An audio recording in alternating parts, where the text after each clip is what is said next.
Bakit? Kailangan natin ng tulong ng ibang tao. Kailangan natin ng tulong higit sa lahat ng ating Panginoon.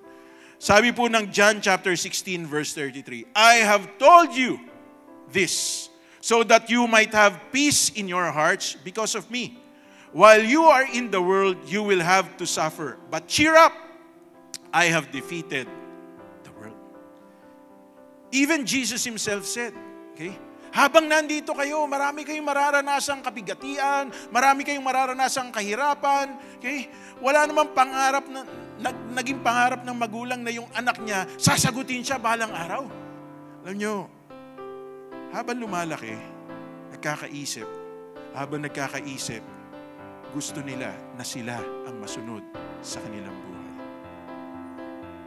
At habang sila ang nasusunod sa kanilang buhay, nagkakaroon sila ng karanasang nasasaktan sila, nagkakamali sila, at minsan, nadidisappoint, nadidepress sila.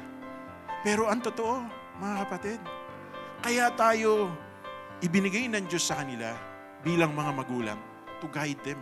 Not to force them to do something that is against their will, but to guide them. Katulad po ninyo, kahit na ang tinuturo ko sa inyo ay patungkol sa Diyos, kahit na ang tinuturo ko sa inyo ay tama sapagkat nagmumula sa salita ng Panginoon, but I can only teach you those things.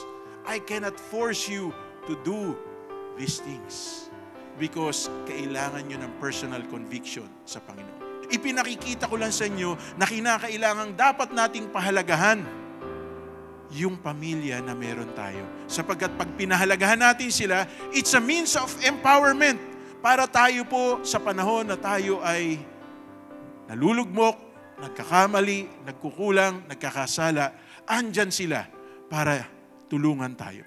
So, what's the key for us to experience the empowerment of the Lord?